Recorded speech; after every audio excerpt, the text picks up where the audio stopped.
us in this class probably have some sort of social media account, whether it's Facebook, Twitter, Instagram, Snapchat, or maybe all of these and more. They're used for many different purposes, such as meeting new people or communicating with old friends, or some use it to voice their opinions on certain topics, or to even find out news, gossip, or drama. Regardless of if you use social media or not, no one can deny that it's become a major component in today's society, and it's leaving a large impact on all people, especially the millennial generation. It is highly argued whether social media is affecting the communication skills of the millennial generation in a positive or negative way, and the ability to comment anonymously and the possibility of potentially lacking in social skills due to the overuse of social media are key issues to discuss when determining the positive or negative effects of social media on our generation. So my first topic is anonymously posting on social media, and a pro of that is that the ability to comment anonymously gives people a voice where normally they would have remained silent.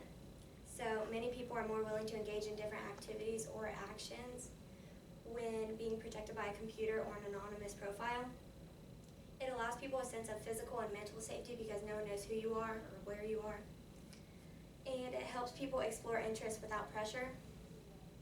A con of that is that commenting anonymously can open the gateway to cyberbullying or hateful threats or any of that. It allows people to start drama without tying it to your physical person, and it allows people to feel rebellious and free to explore things that aren't necessarily illegal or appropriate. And it can lead to people living a double life, which can affect your social interactions with people person to person. And an example of that is the show Catfish, if any of you guys have seen it. And it's like people that meet other people online and build relationships with them, and typically they end up not looking anything like their social media account. Lastly, teens and young adults are hardwired to push boundaries, which can lead to people developing a bully behavior online under anonymous profiles. My second and last inherent issue is the discussion of the overuse of social media affecting the social skills. A pro of that is that social media allows people to communicate with people from all over the country or the world, and it can open themselves to new and diverse opportunities. Some of those are like people can look and find job opportunities or openings through social media instead of a face-to-face with the employer. They can meet friends and build relationships that can help them in life. And the ability to stay in touch with friends and family despite a long distance. So if you have a long distance relative that, I don't know, you want to talk to over social media. And lastly, Dr. Gwen O'Keefe, CEO and editor-in-chief of Pediatrics Now, said that social media sites are mostly good. They're where kids socialize and where they connect together today. Kids' social spaces are shrinking. They don't have the time or place to hang out like their parents did. Social media allows them to reconnect, but it has to be done in a way that's not all-encompassing. And although people will be immersed in many opportunities through social media, it can also lead to a lack in physical social skills, which are things that can happen that you miss because you're on social media, things that are right in front of you. A con of that is the overuse of social media can lead to people being uncomfortable or unable to communicate orally with people. So, like, I could say that saying this speech is difficult because I spend too much time communicating over social media instead of talking to people face to face. Text and social media sites give people the time and space to say exactly what they want to say or to not say anything at all.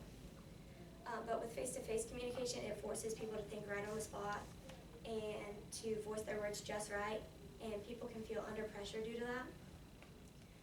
According to an article in The Guardian, Jane Udori says that many teens feel put under social pressure due to social media sites. And if you don't know what social pressure is, it's pressure to appear perfect, so to post all the right pictures and say all the right things on social media. And many people prefer communication on social media sites versus meeting their friends or calling their friends, so they think it's just easier to talk over text or that kind of thing.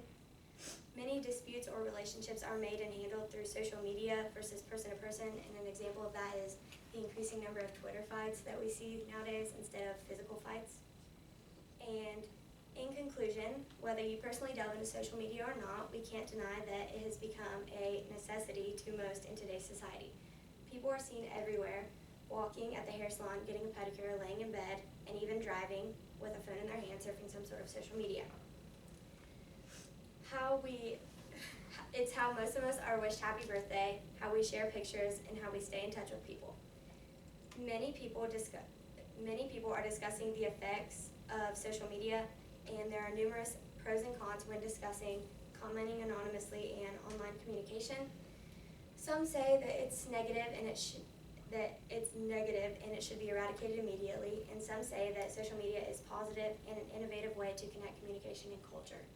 So with all those aspects to consider, it's easy to see why we think that social media, there's two different sides to it. That's all. Does anybody have any questions? Yeah. Why'd you pick this topic over other topics? I think that I picked social media just because, I think that, in my situation, I use social media a lot, and I think that it'd be nice to know, what I'm losing or what I'm gaining by using social media. Have you seen a direct effect in your life and or those around you in their communication skills? Yeah, I'll use myself for an example, I guess. I find it hard to talk to people in public sometimes just because I'm used to voicing my words on social media instead, or talking to people versus on social media instead of that.